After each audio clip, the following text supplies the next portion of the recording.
जय बाबा अंदर की जय बाबा। अवतार मेहर बाबा की जय। Beloved God, help us all to love you more and more and more and more and still yet more till we become worthy of union with you, and help us all to hold fast to Baba's Dham until the very end. Avatar Meher Baba ki Jai. Jai.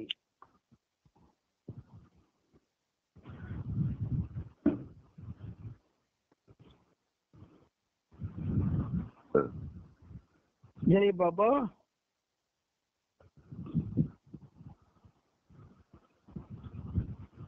जय बाबा। जय बाबा। बाबा जय बाबा। जय बाबा। जय बाबा। బాబా వినిపిస్తుందా? తీరులో గ్రహించి సదవగాహన చేసుకుని వాటిని మా జీవనములలో ఆపాదించుకొని నిజాయితీ తోడను నిర్మల ప్రేమ తోడను వాటిని ఆచరించులాగున మా అందరినీ ఆశీర్వదించు. అట్టి ఆచరణయుత జీవన శైలిలో జీవించున్నట్లు మా అందరినీ అనుగ్రహించు. అవతార్ మెహర్ బాబా की జై. బాబా की జై. జై. అవతార్ అందరికీ ప్రేమపూర్వక జై బాబాలు. ఈరోజు కూడా మెహర్ ప్రభు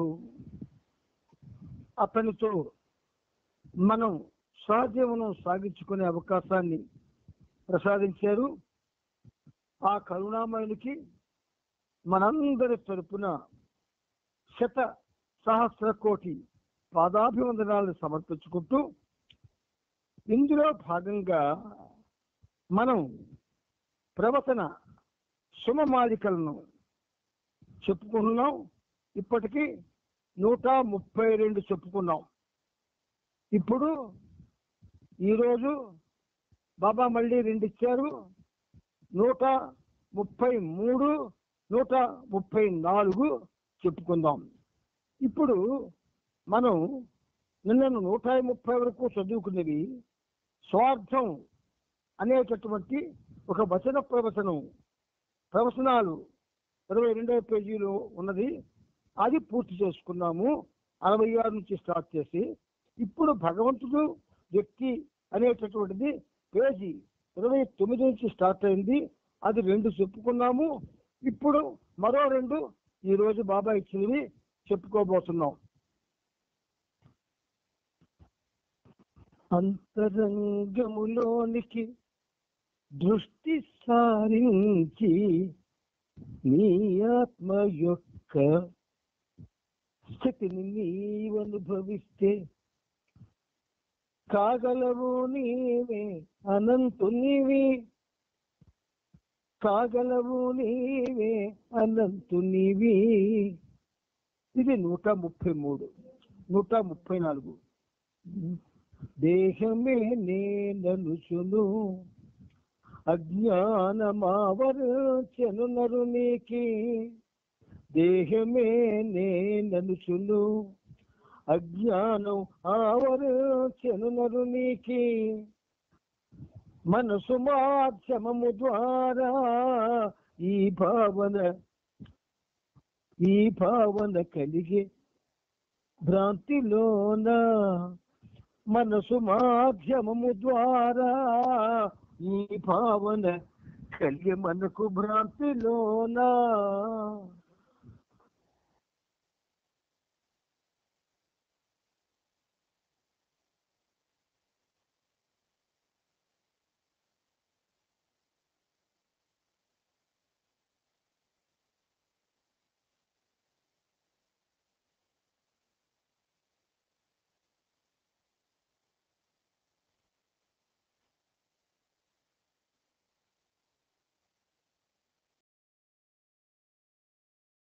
సారాంశం తెలుసుకోవడానికి మళ్ళీ మనం చెప్పుకుంటున్నాం.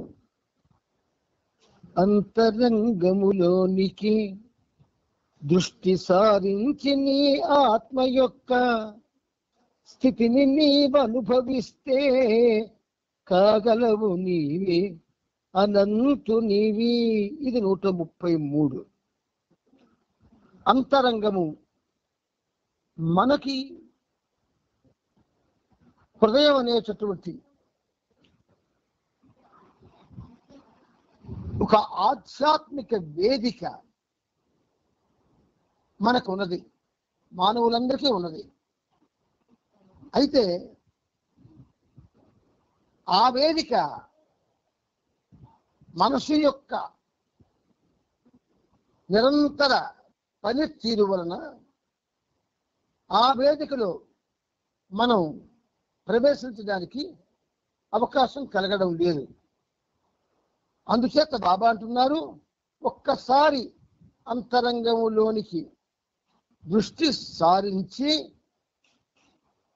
నీ ఆత్మ యొక్క స్థితిని నీవు అనుభవిస్తే, ఆత్మ యొక్క స్థితి అనుభవించడం అంటే దాని అర్థం భగవదనుభూతి పొందడమే. సర్వే సర్వత్రా నేనే ఉన్నాను అనే భావన కలగడమే. అప్పుడు ఆ భావన కలిగితే అటువంటి పరిస్థితికి వచ్చినటువంటి ప్రేమికుడు అనంతుడైపోతాడు కదా. అది 133వ చరణంలో బాబా చెప్పారు. ఇక 134లో దేహమే నేననుచును అజ్ఞానమావరచెను నరునికి. నేనే దేహాన్ని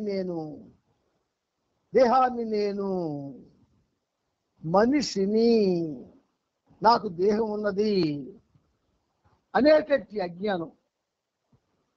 నువ్వు లేవురా నాయనా, ఉన్నది నేను ఒక్కడినే అని బాబా అంటున్నా, ఈ మానవుడు వాడి ఉనికిని వాడు నిరంతరం కూడా ఎక్కడ మర్చిపోతానేమోనని జ్ఞాపకం చేసుకుంటూ ఉంటాడు.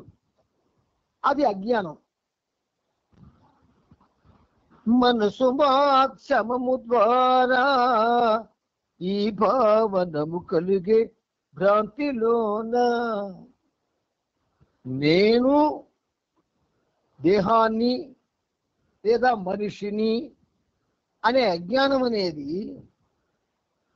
మనసు యొక్క ప్రాబల్యంతో ఆ భావన కలిగి అది ఎస్టాబ్లిష్ అయిపోతుంది. అందువల్ల ఈ రెండిటి యొక్క సారాంశం ఏమిటంటే, నేను మనిషిని అని అనుకున్నంత కాలం కూడా అంతరంగంలోకి దృష్టి సారించలేడు, భగవంతుడు కాలేడు.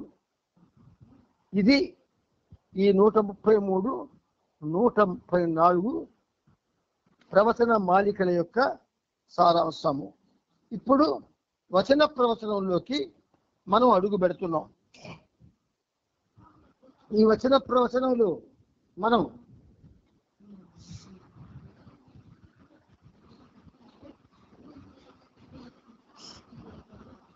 ప్రవచనాలు 209వ పేజీలో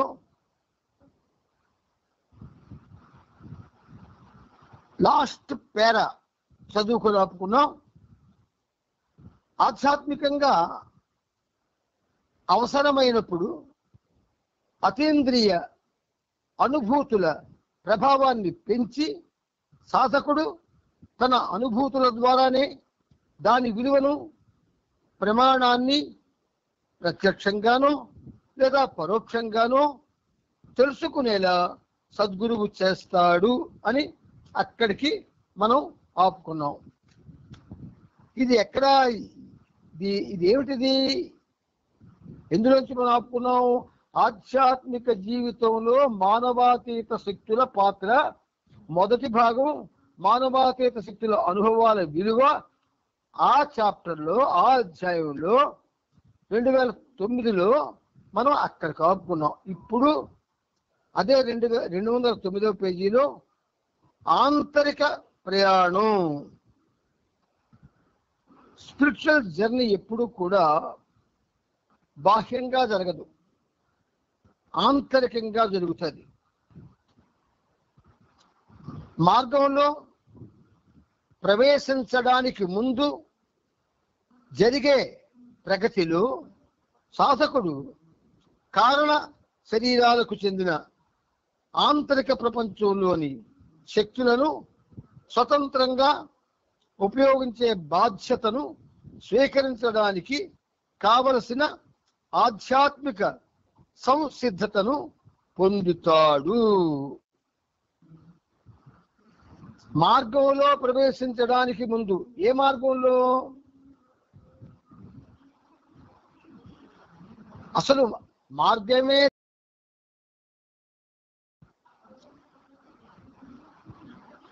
ఆ మార్గం ఏమిటో తెలియని మానవునికి ఇంకా ప్రవేశించడం అన్నది గగన కుసుమే.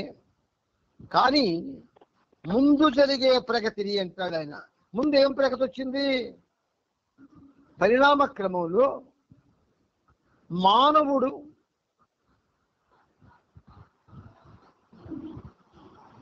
పరిణామ క్రమంలో 7వ దశలో మానవ దశ వచ్చినది అని చెప్పబడింది. కానీ ఎక్కడున్నాడు వాడు? మరి లేని వాడికి ఎలాగా ఆ సంగతి తెలుస్తుందంటే, బాబా మనకు తెలియదనే అని ఆయన చెప్తున్నారు. ఏమని? మార్గంలో ప్రవేశించడానికి ముందు అంటే ఏ ప్రవేశము లేకుండా, ఆధ్యాత్మికంగా పురోగతి కూడా లేకుండా కేవలం లేనివాడు, లేననే భావంతోనే ఉన్నాడు వాడు. అటువంటి వాడికి ఏమవుతుంది? జరిగే ప్రగతిలో సాధకుడు, వాడు సాధకుడు ఇంకా కాలేదు, కానీ సాధనతో కూడుకున్నటువంటి ఒక ప్రగతి భగవంతుని యొక్క అనుగ్రహంతోనే కలుగుతుంది. మనమే సాధన చేస్తున్నాం, మానవులు ఎవరూ కూడా సాధనలు చేయడం లేదు. సాధనల పేరిట భగవంతుణ్ణి పొందడానికి ఎవరికి ఏది నచ్చితే ఆ చర్య చేస్తున్నారు. అంచేత మార్గంలో ప్రవేశించడానికి ముందు జరిగే ప్రగతిలో సాధకుడు కారణ శరీరాలకు చెందిన ఆంతరిక ప్రపంచంలోని శక్తులను స్వతంత్రంగా ఉపయోగించే బాధ్యతను స్వీకరించడానికి కావలసిన ఆధ్యాత్మిక సంసిద్ధతను పొందుతాడు. అంటే ప్రయాణం మానవుడు సాగిస్తున్నాడా, భగవంతుడు సాగింపజేస్తున్నాడా? ఎంచేత స్థూల సూక్ష్మ కారణ భువనాలు కానీ, ఆ శరీరాలు కానీ, ఆ ప్రయాణం కానీ ఒక్క భగవంతునికి మాత్రమే తెలుసును. అంటే మానవ రూపంలో ఉన్న భగవంతుడు ఎవరు? ఇప్పుడు మన ప్రభు మెహర్ బాబా, ఆయనకు మాత్రమే తెలుసు. అంచేత ఆయనకు తెలుసును గనక, ఆల్రెడీ ఆయన అనుభవించాడు గనక, ప్రతి దశను అనుభవించి దాని అనుభవాన్ని పొంది ఉన్నాడు గనక, ఆంతరిక ప్రపంచంలోని శక్తులను స్వతంత్రంగా ఉపయోగించే బాధ్యతను స్వీకరించడానికి కావలసిన ఆధ్యాత్మిక సంసిద్ధతను పొందుతాడు. రోజు మైదానం మీదకి వెళ్ళి క్రికెట్ ఆడుతుంటారు పిల్లలు. వాళ్ళు ఏ ఛాంపియన్షిప్ పోటీలకి వెళ్ళరు, ఆ గ్రౌండ్లోనే వాళ్ళు ఆడుకుంటారు, ఆ గ్రౌండ్లోనే ప్రావీణ్యం సంపాదిస్తారు, ఆ గ్రౌండ్లోనే బ్యాట్స్మెన్ లేకపోతే మంచి బౌలరు ఇలాంటివి వాళ్ళకి వాళ్ళు అనుకుంటారు. ఎవరో చెప్పరిది. కానీ ఇది ఆటలో జరుగుతున్నది. ఆటలో ఉన్నటువంటి, ఆట మీద ఉన్నటువంటి విపరీతమైనటువంటి కోరిక వల్ల అది కలుగుతుంది. ఇక్కడ ఆధ్యాత్మిక ప్రపంచంలో ఆట ఏమిటి జరుగుతుంది? ఉన్నవాడు ఒక్కడే, లేని ప్రపంచం ఆయన ముందుంది. అందులో సప్తదశల్లో ఆత్మ, బిందు ఆత్మ ప్రయాణం చేసి 7వ దశలో మానవుడై ఆయన ముందు కనబడింది. అది ఎవరిది? ఆ మానవుడు ఎవడు? ఈయన ప్రయాణమే అది. అందుచేత ఆయనకి తెలుసు కనుక మనకి ఆయన తన నిర్ణయం ప్రకారం ఏది ఆ సమయానికి అనువైనదో దానిని అమలు చేస్తాడు అని కూడా మీద పేరాలు చెప్పాడు. ఇప్పుడు కావలసిన ఆధ్యాత్మిక సంసిద్ధతను పొందుతాడు ఎవడు? మార్గంలో ప్రవేశించి ఆంతరిక ప్రపంచంలోని శక్తులు స్వతంత్రంగా ఉపయోగించే బాధ్యత స్వీకరించడానికి సిద్ధంగా ఉన్నవాడు. అయితే వివరాలు చెప్తున్నారు కాబట్టి బాబా మనం కొంచెం జాగ్రత్తగా అర్థం చేసుకోగలిగితే, మనము అంటే లేని మనము. అతడప్పుడు భౌతిక శరీరాన్ని నిద్రలో గాని వేకువతో గాని ఉంచి కారణ శరీరంతో ఆంతరిక ప్రయాణం చేయగలుగుతాడు. మనకి ఆంతరిక ప్రయాణం అనేది అంటే మానవుడికి అంత సులువుగా అంత వెంటనే సాగేది కాదు, జరిగేది కాదు. కానీ దానికి సంసిద్ధత ఎలా ఉంటుంది?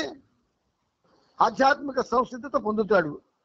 ఆ పొందినప్పుడు భౌతిక శరీరాన్ని నిద్రలో కానీ వేకువతో కానీ ఉంచి కారణ శరీరంతో ఆంతరిక ప్రయాణం చేయగలుగుతాడు. ఇక ఒక చిన్న ఉదాహరణ మీకు చెప్పాలి ఇది అర్థం కావడానికి. షిరిడి సాయిబాబా ఆయన ఒక విధంగా భగవంతుని యొక్క అనంత శక్తికి సాంకేతిక స్వరూపుడు. అతడు శిష్యులందరినీ పిలిచి నేను రేపు దేహాన్ని చాలిస్తాను అన్నాడు. ఆ మాట విన్న శిష్యుడు ఒక్కసారి గుండెలు బద్దలైపోయేట్టు ఏడవడం ప్రారంభించారు. శాంతపరిచి నేను మళ్ళీ 3 రోజుల తరువాత మళ్ళీ నా దేహంలో ప్రవేశించి మీకు కనబడతాను, అంతవరకు దేహాన్ని మాత్రం జాగ్రత్తగా చూసుకోండి అన్నారు. ఆ స్టేటస్కి వెళ్ళగలిగిన వాళ్ళు, వెళ్ళిన వాడు, ప్రయాణంలో ఉన్నవాళ్ళు వీళ్ళకి తెలుస్తుంది. మనం ఆ స్టేటస్లో లేము. మనం మన ఇంట్లోని, మన పనుల్లోని, మన భ్రాంతుల్లోని, మన మోహాల్లోని ఉన్నాం. మనకి అర్థం కావు. కానీ అర్థం కావని అవతార పురుషుడు ఊరుకోడు కదా. అంచేత తాను వచ్చిన పని చేయడానికి మనల్ని ఏ విధంగా ఎడ్యుకేట్ చేయాలో ఆ విధంగా ఎడ్యుకేట్ చేస్తున్నాడు ఆయన. ఆయన ఏది చేసినా సాధకుని ఇష్టాయిష్టాలతో నిమిత్తం లేకుండా పరిమితులకు లోను కాని తన స్వయం అతీంద్రియ అనుభూతుల ప్రభావాన్ని పెంచి సాధకుడు తన అనుభూతుల ద్వారానే దాని విలువను ప్రమాణాన్ని ప్రత్యక్షంగానో లేదా పరోక్షంగానో తెలుసుకునేలా సద్గురువు చేస్తాడు. ఈ మానవుడు పురోగతిలో లేడు, అసలు ఆ ధ్యాసలో లేడు.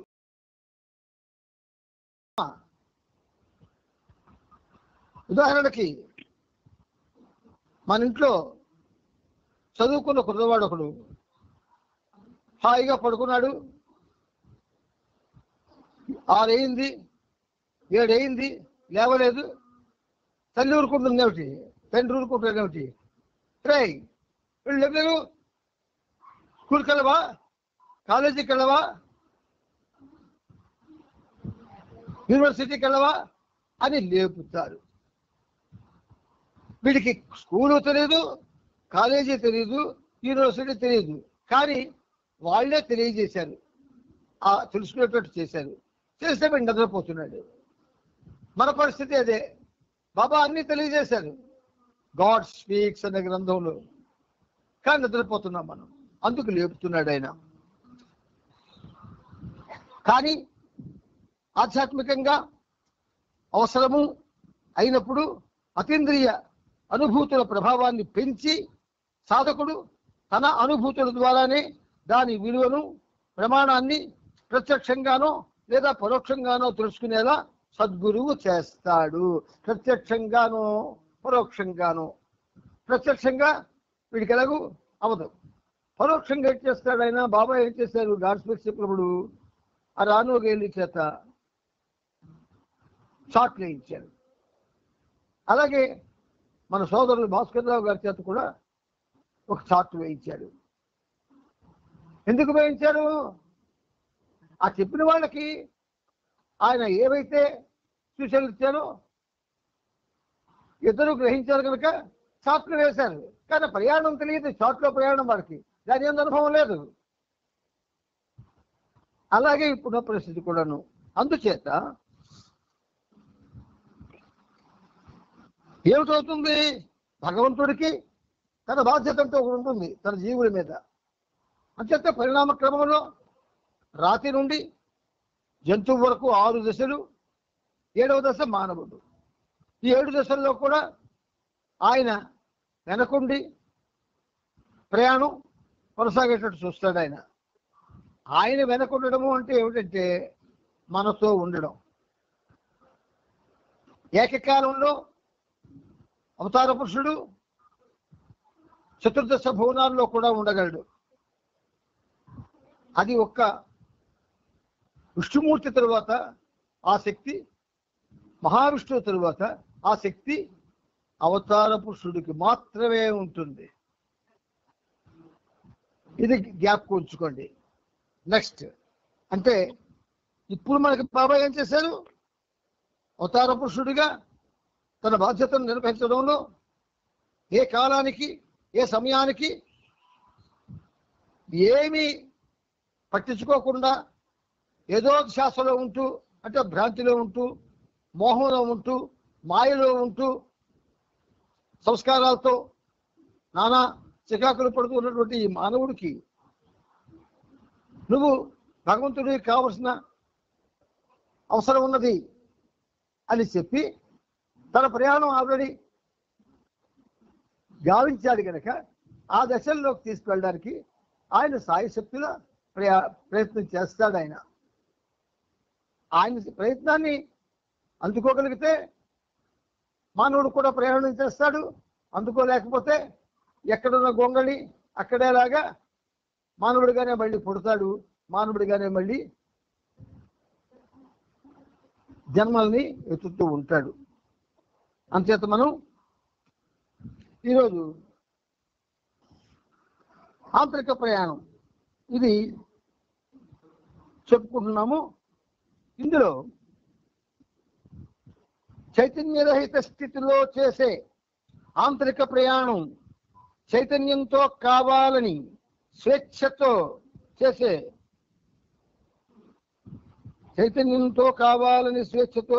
ఆంతరిక ప్రయాణం కంటే తక్కువ ప్రాధాన్యత కలిగిందే ఉంటుంది. చైతన్యరహిత స్థితిలో చేసే ఆంతరిక ప్రయాణం చైతన్యంతో కావాలని స్వేచ్ఛతో చేసే ఆంతరిక ప్రయాణం కంటే తక్కువ ప్రాధాన్యత కలిగిందే ఉంటుంది. చైతన్యం ఎక్కడుంది మానవుడికి? నేను మనిషిని అన్న చైతన్యం తప్ప మరో చైతన్యం లేదు. కానీ వాడి అన్ని జన్మలు తెలిసినటువంటి అవతార పురుషుడు అన్ని జన్మలు తెలిసినానికి ఎన్ని కోటాను కోట్ల మానవులు ఉన్నారు, అంతమంది కోటాను కోట్ల మానవుల యొక్క అన్ని జన్మలు తెలిసిన అవతార పురుషుడికి. అంచేత ఏం చేస్తారు ఆయన?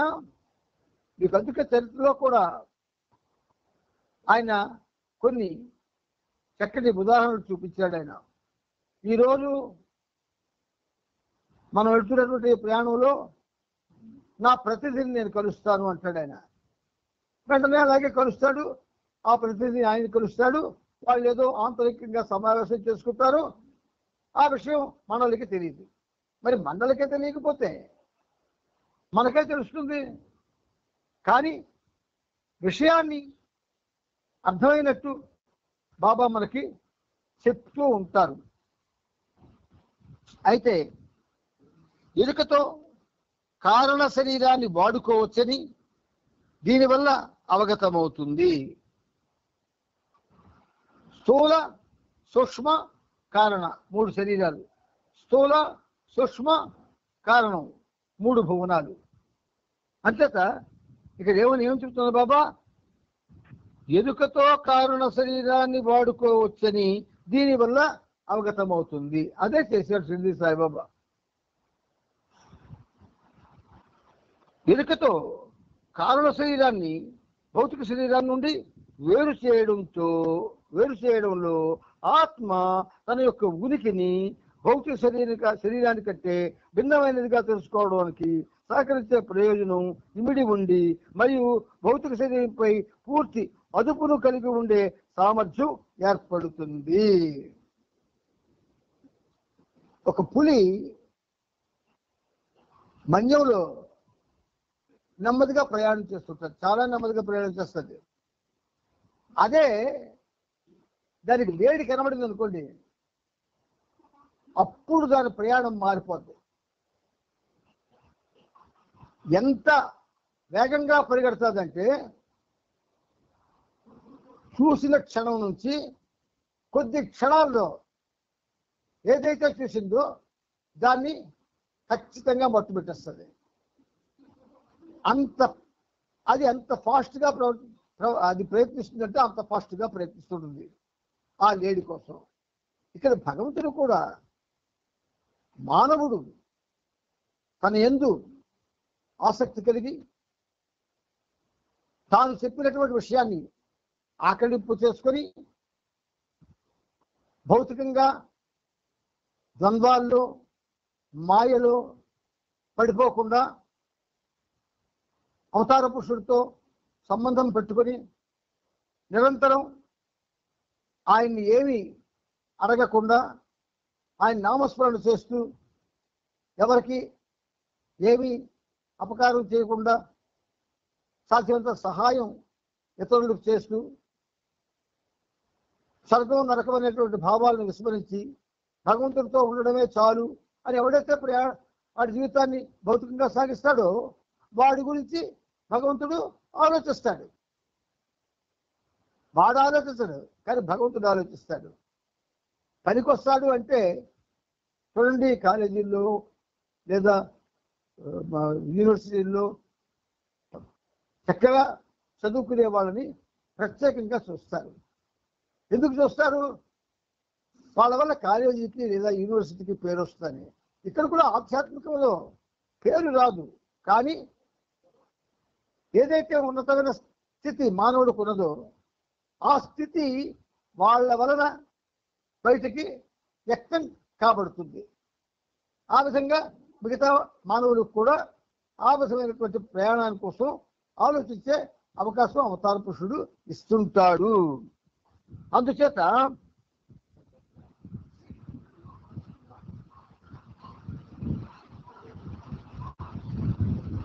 భౌతిక శరీరంపై పూర్తి అదుపును కలిగి ఉండే సామర్థ్యం ఏర్పడుతుంది.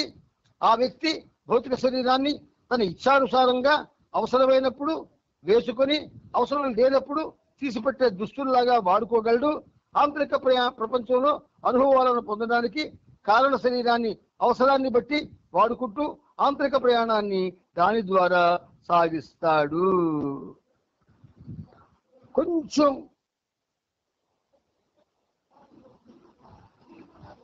మెదడుకి పదును పెట్టారు బాబా. మనం ఎన్నో విషయాలు చదువుకున్నాం, చాలా పుస్తకాలని మనం చదువుకున్నాం. ఇన్ని పుస్తకాల్లో మస్తకం ఆ చదివినవి జీర్ణింప చేసుకోవడంలో ప్రయత్నం చేస్తూనే ఉంది. బాబా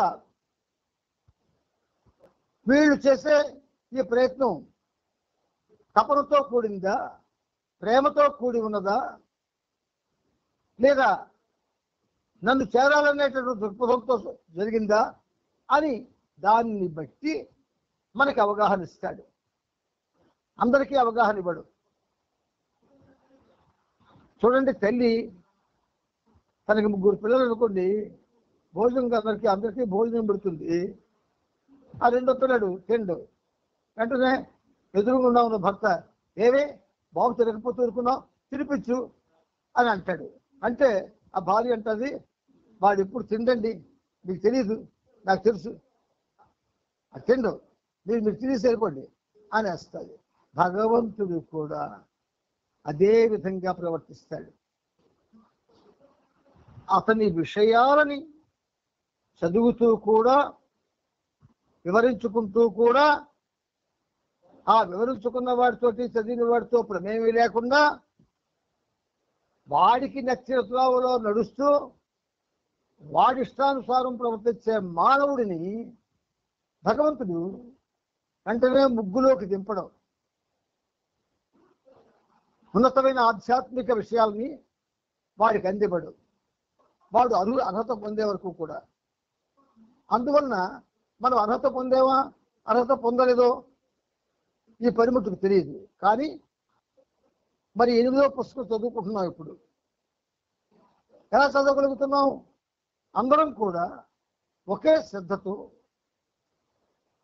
ఒకే ఆశయంతో, ఒకే లక్ష్యంతో బాబాని, ఆయన అవతార తత్వాన్ని, ఆ అవతార తత్వంలో ఉన్న రహస్యాల్ని తెలుసుకోవాలి అని ఒక భావంతో సామూహికంగా ప్రయత్నం చేస్తున్నాం కనుక ఆయన మనకి ఇటువంటి అవకాశం ఇచ్చారు. తర్వాత మరొక విషయం ఏంటంటే, ఇది ఒక దివ్య కేడి. సాధారణంగా ఆటల్లో బాగా ఆడిన వాడినే ఉంచుతారు, కానీ ఆట రాని వాడిని, ఆట తెలియని వాడిని ఉంచారు. అలాగే భగవంతుడు తన దివ్య కేడిలో మానవులకి మోక్షార్హత కల్పించడం ఒక ప్రత్యేకమైన పని అయితే, దాని యందు ఆసక్తి ఉన్న వాళ్ళకి, అనురక్తి ఉన్న వాళ్ళని మాత్రమే కొంచెం పట్టించుకొని ముందుకు తీసుకెళ్తాడు. మిగతా వాళ్ళని ఆ జన్మలెత్తని అని ఒగ్గేస్తాడు, విడిచిపెట్టేస్తాడు. అందుకని మనకి బాబా ఇంత డీటెయిల్డ్గా ఈ ఆధ్యాత్మిక రహస్యాల్ని తెలియజేస్తూ ఉన్నారు. ఇది మనం గ్రహించాలి, అందుకు తగినట్టుగా మనం ప్రయత్నించాలి. అంతేగాని మనకంతా తెలిసిపోయిందనే భావంతో మనం ఎప్పుడూ కూడా ఉండకూడదు. ఇది చాలా అవసరం. మనకేమీ తెలియదు అన్న భావంతో ఉన్నవాళ్ళు మాత్రమే ముందుకి వెళ్ళగలుగుతారు. అయితే ఇది చదివిన తర్వాత మీరంతా కూడా దీన్ని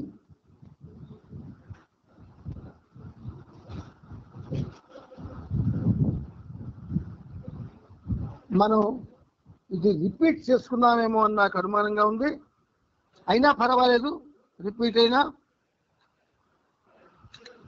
ముందుకు ఒక్కవాడు వెళ్ళిపోయామేమో మనం. ముందుకు వెళ్ళాం మనం, కానీ చెప్పిందే మళ్ళీ చెప్పుకునే పరిస్థితి వచ్చిందేమో. పర్వాలేదు, ఇది చాలా ఉన్నతమైన విషయం. మళ్ళీ మళ్ళీ చదువుకున్నా కూడా మనకి ఏమీ నష్టం లేదు, కష్టం కాదు. కనుక మనం అందరం కూడా చక్కగా ఈ విషయాన్ని అవగాహన చేసుకోవడంలో మనం ప్రయత్నం చేద్దాం. భగవంతుడు మనకిచ్చిన ఈ అవకాశం, ఇది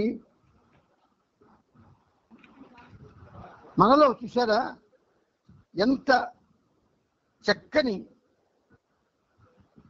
డిసిప్లిన్, అంటే క్రమశిక్షణాయుత ప్రవర్తన. క్రమశిక్షణాయుత ప్రవర్తన రావడం చాలా కష్టం.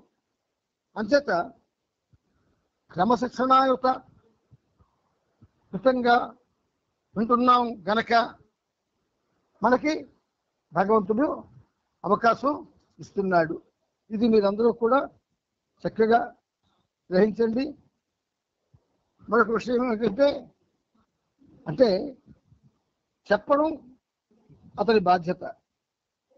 ఇక్కడ ఏంటంటే, ఇక్కడ కూర్చున్న ఈ 10 ముట్ట కంటే ఒక లౌడ్ స్పీకర్ లాంటిది, అక్కడెక్కడో గ్రామ్ఫోను లేకపోతే టేప్ రికార్డులు పెడతాడు, ఆన్ చేస్తే ఆ సౌండ్ లౌడ్ స్పీకర్లోకి వస్తుంది. అలాగా ఆయన ప్రారంభించినటువంటి ఈ సహజీవనమైనటువంటి ఈ కార్యంలో వినబడుతున్నవన్నీ కూడా ఆయనవి. ఈ పరిమట్టు ఒక లౌడ్ స్పీకర్. అయితే ఈ లౌడ్ స్పీకర్ను కూడా మీరు లౌడ్ స్పీకర్ అని తెలిసినా కూడా డిసిప్లిన్ పాటిస్తూ వింటున్నారు కనుక చాలా అదృష్టవంతులు. ఇలాగే కంటిన్యూ చేయండి. మనం ఇంకా చాలా చాలా చెప్పుకుంటాం. ఎందుకంటే ప్రవచన మాలికలు ఇంకా ప్రవచనాలు మనం 10, 12 పూర్తి చేసుకున్నాం. 2 మాత్రమే సమమాలికలు చేస్తే మనకి ఇంచుమించుగా 130 అయ్యాయి. మిగిలినవన్నీ ఇంచుమించుగా ఒక 300 పైన వస్తాయి, రోజుకి 2 చొప్పున. అంచేత బాబా అనుగ్రహం ఉంది మన మీద. 9 గంటలు అవ్వగానే ఒక్క 10 నిమిషాల ముందు 9 అయిపోతుంది అన్నప్పుడు కూర్చుంటాను బాబా దగ్గర. ఈ పని ముట్టు కూర్చుంటుంది. బాబా ఇవాళ ఇవ్వాల్సిన 2 ఇచ్చినానంటే ఏమీ లేట్ చేయకుండా ఇచ్చేస్తాడు ఆయన. అలా ఇవ్వడం ఆయన కరుణకి ఒక నిదర్శనం అయితే, మీరు తిరిగి పుచ్చుకోవడం మీ అందరి యొక్క అదృష్టం. అవతార్ మెహర్ బాబా కీజే, అవతార్ మెహర్ బాబా కీజే, అవతార్ మెహర్ బాబా కీజే. నిన్న 18వ తారీఖు, ఇవాళ 19. మనం యాక్చువల్గా ఇప్పుడు ప్రభు చరిత్రం 8వ భాగంలో మనం శనివారం నాడు ఎక్కడైతే ఆపుకున్నామో అక్కడ నుంచి కాస్త ముందుకు ప్రయాణం చేద్దాం. ఎక్కడ ఆపుకున్నామంటే 3274వ పేజీలో ఆపుకున్నాం. మరి కొంచెం ముందుకు వెళదాం. మర్నాడు బాబా తనతో వచ్చిన గ్రూపులోని ప్రతి వ్యక్తికి పని అప్పగించారు. 2 రోజుల లోపల 1001 మంది దిగువ స్థాయి మధ్యతరగతి మనుషుల్ని వెతికి తెచ్చే బాధ్యతను ఏరిచ్ బెండూలకి అప్పచెప్పారు. ఒక ప్రదేశంలో వాళ్ళందరినీ చేర్చి ఉంచాలి. బాబా వారిని కలిసి ఒక్కొక్కరికి తన ప్రసాదాన్ని అందిస్తారు. బైదుల్ కలకత్తాలోని బస్సులను వెతికి వాళ్ళ పేరు ఉండే చోటు సూచిస్తూ ఒక జాబితాను తయారు చేయాలి. కాకా గుస్తాజీ బాబాతోనే ఉండాలి. నగరంలో బాగా తెలిసిన కొంతమంది మస్తుల్ని బాబా కలిసేటప్పుడు కాకా గుస్తాజీ బాబా వద్ద ఉండాలి. అక్టోబర్ 9న పెండు ఏరిచ్ 3 అధికారులను కలిశారు. వాళ్ళు వీరి పనిని తేలికపరిచారు. కలకత్తా మేయరు, ఒక ఎగ్జిక్యూటివ్ ఆఫీసరు, పదవీ విరమణ చేసిన ఒక ఆరోగ్య అధికారి. ఈ 3 ఏరిచ్ పెండు కలుసుకొని వీరి సహాయంతో కాళీఘాట్ ప్రాంతంలోని ఒక ధర్మశాలలో తమకు కావలసిన ఏర్పాట్లు చేశారు. బాబా పని కోసం దానిలో కొంత అడ్డుగోడ ఏర్పరిచారు. ఆవరణలో ఒక టెంట్ కూడా వేయించారు. బాబా ప్రసాద వితరణకు ఒక ఏకాంత ప్రదేశాన్ని కూడా సమకూర్చారు. ఆవరణంతా ఊడ్పించి శుభ్రం చేశారు. అంతేకాకుండా 1001 మంది అవసరార్థుల్ని, 601 మంది పురుషుల్ని, 400 మంది స్త్రీలను కలుసుకొని అక్టోబర్ 11వ తేదీ తెల్లవారేసరికి ధర్మశాల వద్ద ఉండమని అందరికీ చెప్పి వచ్చారు. ఆ ఉదయం సూర్యోదయ సమయానికి ఏరిచ్ పెండు ధర్మశాల వద్ద నుండి అక్కడ చేరుకున్న 1001 మంది స్త్రీ పురుషులకు అచ్చు వేయించిన టికెట్లను ఒక్కో వ్యక్తికి అందజేశారు. ఆ రోజంతా ఉపవాసం ఉండమని మండలి వారిని ఆదేశించారు. బాబా రాకతో కార్యక్రమం ఉదయం 8 గంటల నుండి ప్రారంభించారు. వచ్చిన పేద ప్రజల్ని 3 బృందాలుగా విభజించారు. మగాళ్లను 2 బృందాలుగాను, ఆడవాళ్లంతా ఒక బృందంగాను విభజించారు. ప్రతి వ్యక్తి కాళ్ళు కడుగుతూ బాబా ఆగకుండా మధ్యాహ్నం 3:30 వరకు కార్యక్రమాన్ని జరిపించారు. పురుష మండలి వాళ్ళు బాబాకు నీళ్లు, సబ్బును అందిస్తూ కొంతమంది వేరే గదిలో బాబా నుండి ప్రసాదాన్ని తీసుకునేందుకు వచ్చిన వాళ్ళందరినీ క్యూలో వరుసగా నిల్చోబెట్టడం చేస్తూ మరికొంతమంది మండలి ఆ కార్యక్రమంలో సాయపడ్డారు. బాబా ప్రతి వ్యక్తి కాళ్ళు కడిగి గుడ్డతో తుడిచారు. అందరితో ఈ పని ముగిశాక దక్షిణ ఇచ్చేందుకు పక్కనున్న గదిలోకి వెళ్ళారు. బాబా ఈ పని చేస్తున్న సమయంలో బయట నుండి ఎవరు చూడకూడదు. మండలి వాళ్ళు కూడా ఈ సమయంలో అక్కడ లేరు. అటువంటి అరుదైన సందర్భాల్లో తప్ప బాబా ఎప్పుడు డబ్బును తాకేవారు కాదు. ఒక్కొక్క వ్యక్తికి తాను 2 రూపాయలు అందించే సమయంలో పూర్తి ఏకాంతం ఉండాలని బాబా నొక్కి చెప్పారు. 7:30 గంటల తర్వాత హోటల్కి తిరిగి వచ్చారు. రోజంతా పచ్చి మంచినీళ్లు కూడా వాళ్ళు ముట్టుకోలేదు. సాయంత్రానికి తమ ఉపవాసాలను విరమించి ఆ హోటల్లో భోజనం చేశారు. ఆ మర్నాడు అక్టోబర్ 12న బైదుల్ కలకత్తాలో గుర్తించిన 50 మంది మస్తుల్ని కలుసుకోవడం ప్రారంభించారు. అట్లాంటి ప్రముఖమైన మస్తుల్లో పీర్ సాహెబ్ ఒకడు. ఇతడు మానసిక చైతన్యంలో ఉన్న ఒక ముస్లిం సాధువు.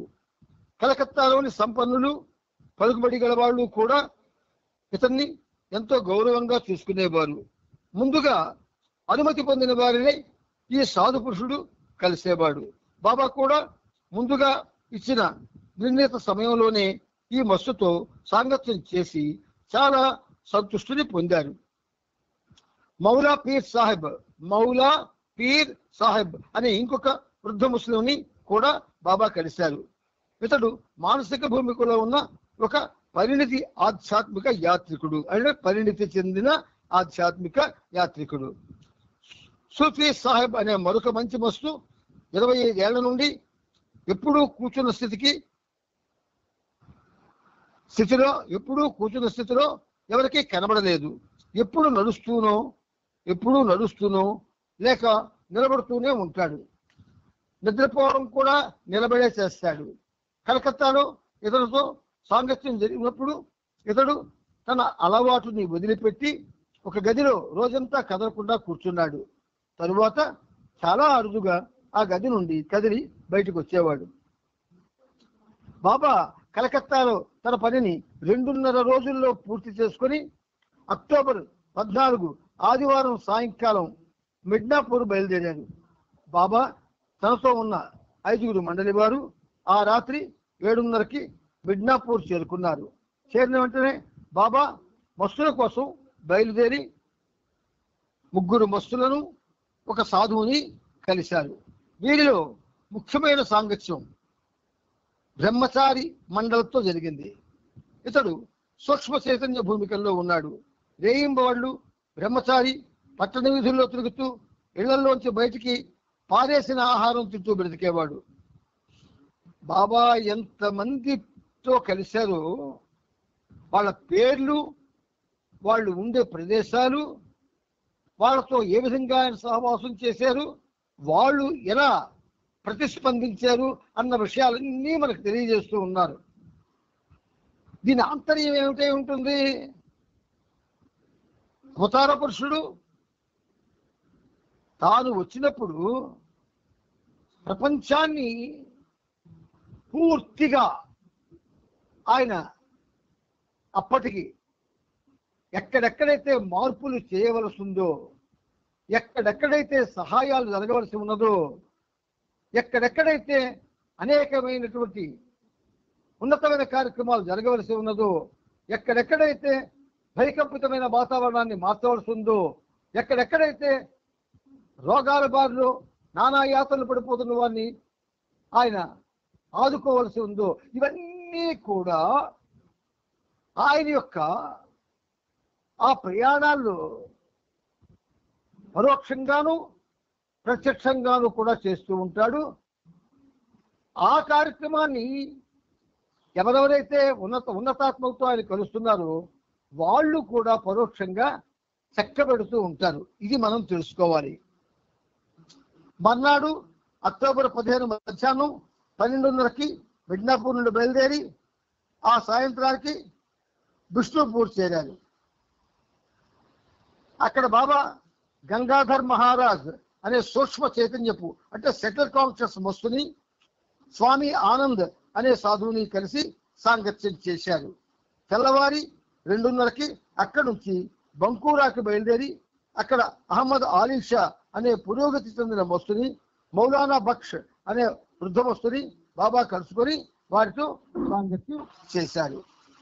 ఇది ముగిసిన వెంటనే బాబా పురుష మండలితో పాటు టాక్సీలో 120 మైళ్ళ దూరంలో ఉన్న బన్సీ అనే చోటికి బయలుదేరారు. అక్టోబర్ 16వ తేదీ ఉదయం 7:30కి వాళ్ళు బన్సీ చేరుకున్నారు. బన్సీ బాబా అనే బాగా వృద్ధుడైన యోగి సంతులు కలిసేందుకు వరద నీటితో మునిగి ఉన్న వరి పొలాల గుండా 2 మైళ్ళు నడుచుకుంటూ వెళ్ళారు. వృద్ధుడైన ఆ యోగి ఆ ప్రాంతంలో చాలా ప్రసిద్ధుడు. ప్రతిరోజు వందల కొద్ది యాత్రికులు ఇతను దర్శనం చేసుకుంటారు. దర్శనం కొన్ని నిర్ణీత సమయాల్లో ఇచ్చేవాడు.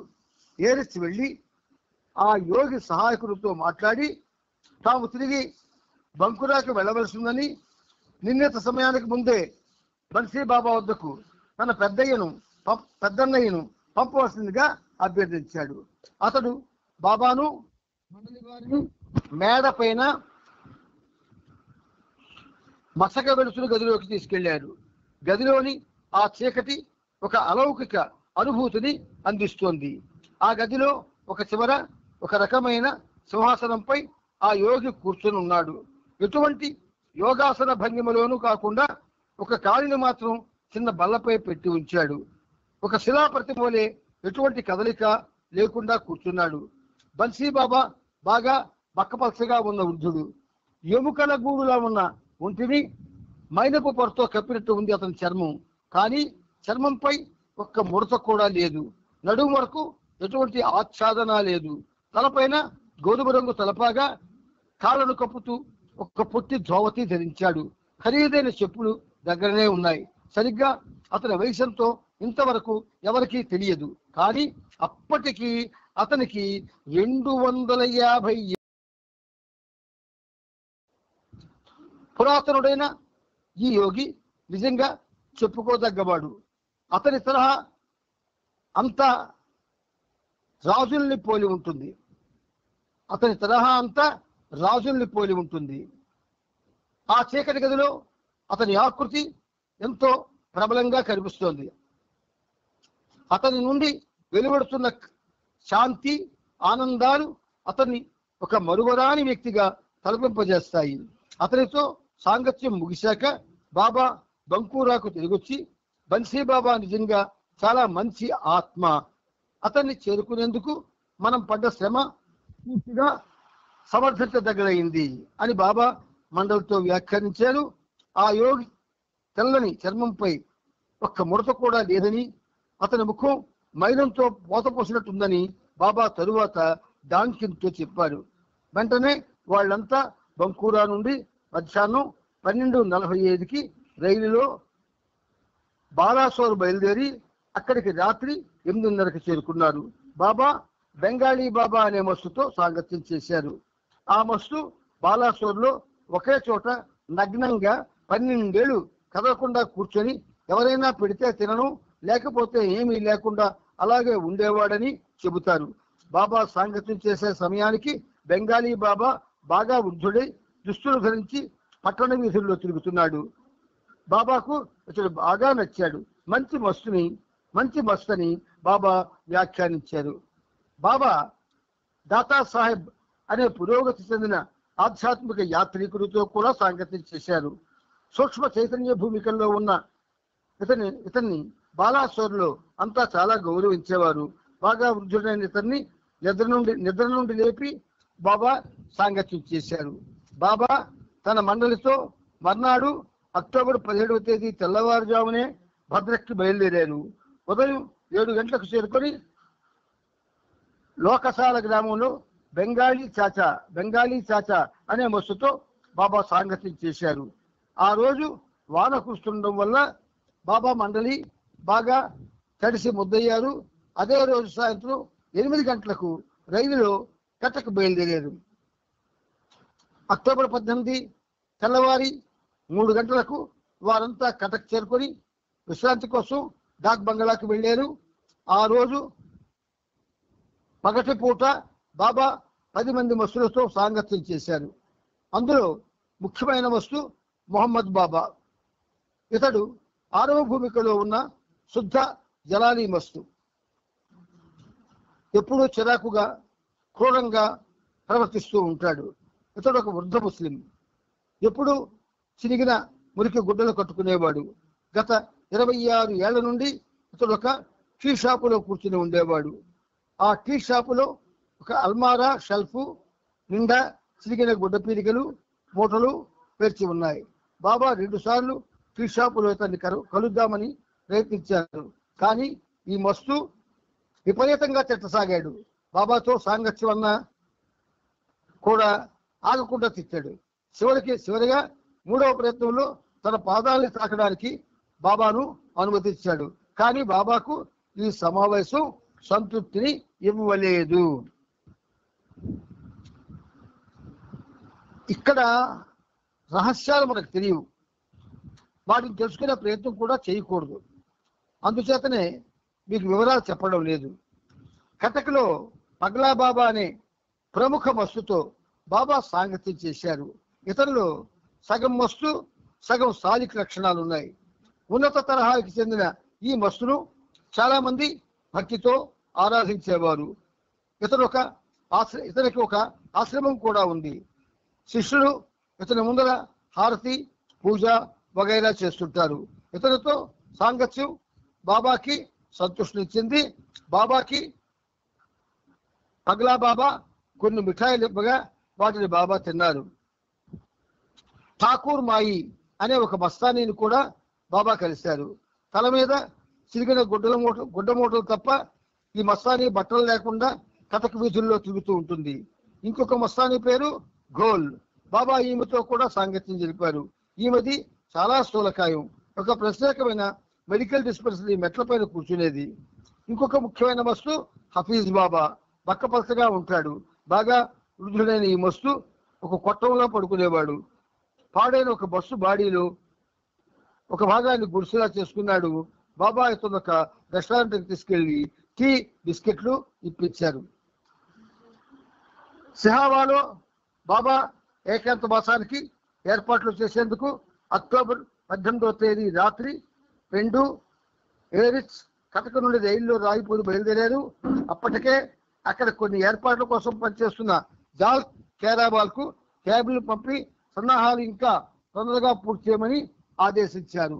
అక్టోబర్ 19న బాబా కాకా గుస్తాజీ బైదుల్ రైలులో బయలుదేరి ఆ మధ్యాహ్నానికి ఝార్సుగూడలో దిగారు. 20వ తేదీని వాళ్ళంతా సంబల్పూర్ వెళ్ళారు. కానీ అక్కడ వాళ్ళకి ఏ వస్తువు దొరకలేదు. అందుచేత తిరిగి ఝార్సుగూడ వచ్చి ట్రైన్ ఎక్కి రాయిగఢ్ బయలుదేరారు. ఈ మర్నాటికి వీరు రాయిగఢ్ చేరారు. బాబా చేసిన వస్తు ప్రయాణాలు విహారయాత్రలు కావు. అండర్లైన్ చేసుకోండి. వీటిని ఎప్పుడు వినోదపు యాత్రలుగా తీసుకోలేదు. సేద తీరే సమయాల్లో కూడా బాబా తన విశ్వకార్యాన్ని నిర్వర్తిస్తూనే ఉంటారు. ఇలా బాబా ఎప్పుడూ పనిచేస్తూనే ఉంటారు. వస్తు అన్వేషణలో బాబా ప్రయాణాలు చాలా ఇబ్బందికరంగా ఉండేవి. ప్రయాణంలో సౌకర్యాలు ఉండేవి కావు. దారిలో దొరికే తినుబండారాలు మాత్రమే తిని కడుపు నింపుకోవడం జరిగేది. ఎప్పుడైనా అది అతి స్వల్ప నిద్ర మాత్రమే. భారతదేశ వాతావరణంలో ప్రయాణాలు ఎండల్లోనూ వానల్లోనూ అంత సుఖప్రదంగా ఉండవు. మారుమూల గ్రామాలకు కానీ ప్రధాన రహదారులకు దూరంగా ఉన్న పట్టణాలకు కానీ కలిపే రోడ్లలో ఏ వాహనాలు వెళ్ళలేవు. ఎద్దుబళ్ళు టాంగాలు కాలినడకలు తప్ప ఆ రోడ్లపై ఏ కార్లు వెళ్ళలేవు. అంతేగాక ఆ దారులన్నీ గుంతలు గతుకులతో నిండి ఉంటాయి. మస్తు కార్యం కోసం బాబా తన సౌకర్యం కానీ మండలి సౌకర్యం కానీ లెక్క చేసేవారు కాదు. తన మస్తు కార్యక్రమమే అతి ప్రధానమైంది. తాను పూర్తి చేసిన వాటిలో ఎక్కువ మస్తు సాంగత్యాలు అతి స్వల్ప వ్యవధిలో పూర్తి చేసినప్పటికీ ఒక విషయం గుర్తుపెట్టుకోవాలి. మస్తు గాని మస్తానీ గాని సూక్ష్మ మానసిక చైతన్య భూమికల్లో నిజమైన పురోగతి సాధించిన ఆత్మలు. అట్టి ప్రతి ఒక్క ఆత్మతోనూ సాంగత్యం చేయడం అన్నది బాబాకు అతి ప్రధాన విషయమని గ్రహించాలి. మస్తు సాంగత్యం చేస్తూ బాబా రాయిగఢ్లో 4 రోజులు ఉన్నారు. వీరిలో బాలు గుట్ట ప్రముఖమైన మస్తు. ఇతడు ఒక వృద్ధ మస్తు. ఇతరులో శుద్ధ అమాయకత్వం తాండవించేది. బాబా ముందు ఇతడు చంటి కుర్రవాడి వలె ప్రవర్తించేవాడు. ఒక ఆశ్రమంలో బాబా ఒక సాధు పురుషుడితో సాంగత్యం చేశారు. ఇతడు కూడా విష్ణుపూర్ సాధువుల స్వామి ఆనంద్ నిజాయితీ గల ఒక అన్వేషకుడని బాబా చెప్పారు. రాయ్గఢ్ నుండి బాబా గుస్తాజీని బైదుల్ని ఒక రోజు ముందుగా రాయ్పూర్ పంపి తరువాత తాను కాకాబరియా అక్టోబర్ 25న బయలుదేరి మర్నాటికి రాయ్పూర్ చేరుకున్నారు. బాబా ఏకాంతవాసానికి జాల్ ఖైరావాల ఎంపిక చేసిన స్థలం రాయ్పూర్కి దక్షిణంగా 100 మైళ్ళ దూరంలో సిహావాకి దగ్గరలో ఉంది. దట్టమైన చెట్లతో పొదలతో అన్ని వైపులా కికారణ్యంలా అల్లుకుపోయిన అటవీ ప్రాంతం ఇది. దీన్ని తపోవనంగా అందరూ ఎరుగుదురు. శృంగి ఋషి, అంగీరస ఋషి, ముచికంద ఋషి, కున్మగ ఋషి ఇక్కడ తపస్సులు యజ్ఞయాగాది క్రతువులు ఆచరించారని ప్రతీతి. శృంగి ఋషి, అంగీరస ఋషి, ముచికుంద ఋషి, కున్మగ ఋషి ఇక్కడ తపస్సులు యజ్ఞయాగాది క్రతువులు ఆచరించారని ప్రతీతి. ఇప్పుడుది ప్రభుత్వ రిజర్వ్ ఫారెస్ట్. బాబా ఏకాంతానికి జాల్ ఎంచుకున్న పర్వతం పేరు అంగీరస ఋషి పర్వతం. రాతావా గ్రామానికి ఇది 1 మైలు దూరంలో ఉంది. చుట్టుపక్కల ప్రాంతాన్ని సిహావా అంటారు. సిహావా వీటికి కేంద్రీయ గ్రామంగా 5 మైళ్ళ దూరంలో ఉంది. జాల్ ఖైరావాలా ప్రభుత్వంలో పెద్ద హోదాలో ఉన్న ఉద్యోగి. ఇతని కోరిక పైన అటవీ శాఖ అధికారులు అక్కడున్న వంతెనలని బాగు చేయించారు. అరణ్య మార్గాలని వెడల్పు చేసి కార్లు వెళ్లేందుకు వీలు కల్పించారు. కొండ శిఖరం పైన బాబా కోసం జాల్ ఒక చిన్న కుటీరాన్ని నిర్మింపజేశాడు. ఆ కొండపైన గల 2 గుహలు ఉన్నాయి. కొండకు దిగువగా అవతల వైపు ఒక గుహ ఉంది. అక్కడి నుంచి కొండలు వేడి కనిపిస్తాయి. గుహకు ముందు భాగాన సహజంగా తయారైన రాతి వరండా ఉంది. అది పెద్ద మర్రి చెట్టు నీడలో ఈ వరండా ఉంది. 2వ గుహ దీనికి దిగువగా ఉంది. ఈ గుహలోకి వెళ్ళి చూస్తే బయట వేవి కనిపించని స్థితిలో ఉంది ఈ గుహ. పురుష మండలి కోసం సుమారు 100 గజాల దూరంలో మరొక కుటీరాన్ని నిర్మించారు. బాబా కోరుకున్నట్టు బాబా కుటీరం గాని గుహలు గాని మండలి కుటీరానికి కనబడకుండా ఉండేటట్టు దీన్ని నిర్మించారు. బాబా కుటీరానికి మండలి కుటీరానికి మధ్యగా మరొక చిన్న కుటీరాన్ని నిర్మించారు. మండలిలో ఒకరు దానిలో ఉంటూ బాబా ఉన్న శిఖరానికి దగ్గరగా ఉండి బయట వారికి కనబడకుండా ఉండేటట్టు దీన్ని నిర్మించారు. దిగువగా ఉన్న ఒక పెద్ద బండపైన బాత్రూమ్ కట్టారు. ఆహార పదార్థాలు, లాంతర్లు, మంచాలు, నీళ్లు మోసుకెళ్లేందుకు క్యాన్లు, పాలకి గేదెలు మొదలైన వాటన్ని జాల్ ఏర్పాటు చేశాడు. స్నానానికి నీళ్లు 60 మైళ్ళ దూరం నుండి తెచ్చుకోవాలి. తాగే నీళ్లు 1.5 మైళ్ళ దూరం నుండి తెచ్చుకోవాలి. నీళ్లను కొండపైకి మోసుకెళ్ళడం ఎంతో శ్రమతో కూడిన పని. ఈ ఇక్కట్లతో పాటు దట్టమైన ఈ అడవి అంతా విషంకెక్కే పాములు, చిరుతపులులు, పెద్ద పులులు, ఎలుగుబంట్లు, ఇతర క్రూర మృగాలతో నిండి ఉంది. రక్షణ కోసం 6-7 చోట్ల పెద్ద మంటలు వేసి రాత్రంతా మండుతుండేట్టు చేశారు. మండలి వాళ్ళు 2 గెలల దగ్గర ఉంచుకున్నారు. జాల్ ఈ సన్నాహాల్లో నిమగ్నమై పనిచేస్తుండగా స్థానికంగా పనిచేస్తున్న ఒక ఉద్యోగి జాల్తో ఆ కొండ మీద ఒక రాత్రి కూడా గడిపే ధైర్యం నాకు లేదు అని చెప్పుకున్నాడు. పగటిపూటే 8-10 పాములు చుట్టలు చుట్టుకుంటూ ఎండలో కనిపించడం అక్కడ పరిపాటి. పగలు కూడాను చుట్టలు చుట్టుకొని ఉంటాయట పాములు. ఈ పని ఒక పక్క జరుగుతుండగా రాతావా గ్రామ ప్రజలు దీని పట్ల కుతూహలం పెరిగింది. గ్రామస్తులతో కలెక్టర్ గారు, జాల్ గారి తండ్రి గారు కొంతకాలం ఇక్కడ తపస్సు చేసుకునేందుకు వస్తున్నారు అని పనివాళ్ళు చెప్పేవారు. బాబా వస్తున్న సంగతి ఎవరికీ చెప్పలేదు. పనివాళ్ళు బాబాను నిజంగా జాల్ తండ్రి గారు అనుకున్నారు. తన తండ్రి గారి కోసం కాకపోతే జాల్ ఎంత శ్రమపడి ప్రభుత్వ యంత్రాంగాన్నంతా ఇలా వినియోగించి కాకులు దూరని ఈ కాలడవిలో ఇన్ని సదుపాయాలను మరి ఎవరి కోసం ఏర్పాటు చేస్తాడు. ఏరిచ్, పెండు, కాకా, బరియా ఈ పనుల్లో జాల్కి ఎంతో సహాయపడ్డారు. వారు వచ్చిన వారం రోజులకే ఏకాంతవాసానికి కావలసిన ఏర్పాట్లన్నీ పూర్తి చేశారు. ఏకాంతవాసంలో వెళ్లే ముందు బాబా కలకత్తాలోను ఒరిస్సాలోను 101 మంది మసులతో సాంగత్యం చేయాలనుకున్నారు. కానీ ఇప్పటి వరకు 41 మందితో మాత్రమే సాంగత్యం జరిగింది. అనుకున్న కార్యాన్ని పూర్తి చేసేందుకు ఏర్పడిన కొరతను భర్తీ చేసేందుకు బాబా అహ్మద్నగర్ నుండి మస్తు ఆలీషా బాఫ్తీను బాబ్జీ అంటారండి, బాబ్జీ ను తీసుకుందామని ఆదేశించారు. సెకండ్ ఆలీషాను రాయ్పూర్ తీసుకొచ్చి అక్టోబర్ 28 ఆదివారం నాడు తిరిగి మెహరాబాద్ వెళ్ళిపోయాడు. బాబా ఆది సీనియర్ను కూడా రాయ్పూర్ పిలిపించారు. మనం ఈ చదువుకోవడంలో మనకి చాలా విషయాలు అద్భుతమైనవి తెలుస్తూ ఉన్నాయి. అంటే మన మీద బాబాకున్న ప్రేమ ఏ స్థాయిలో ఉందో అర్థం చేసుకోండి.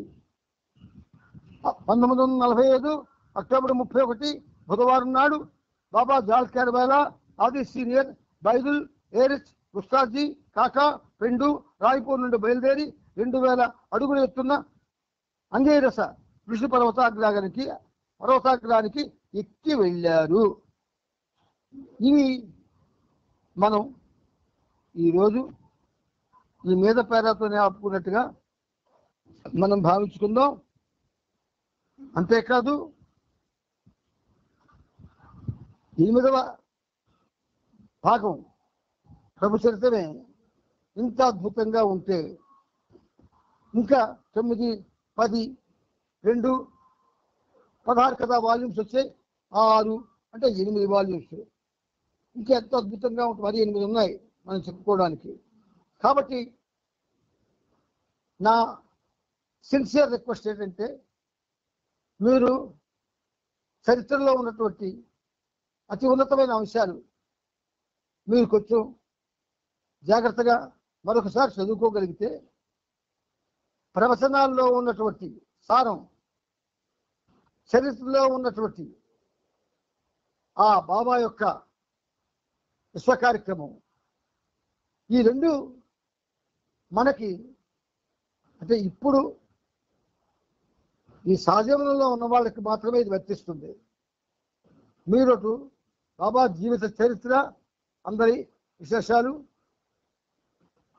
ఈ ప్రవచనాలు, అందులో బాబా చెప్పిన ఉన్నతమైన విషయాలు రెండు వింటున్నారు కనుక మీరు కొంచెం మరొకసారి బాబా ఈ పనిముట్టు చదివించిన తర్వాత మీరు మరొకసారి చదువుకుంటే కొంచెం స్టాండ్ అవుతుంది, బాడీలో బ్రెయిన్లో అది నిలబడుతుంది. తద్వారా మీరు ఇంతకుముందు చెప్పలేని విషయాలు కూడా చెప్పడానికి మీకు ఆస్కారం బాబా లభింపజేస్తారు. అవతార్ మెహర్ బాబా की जय, अवतार मेहर बाबा की जय, अवतार मेहर बाबा की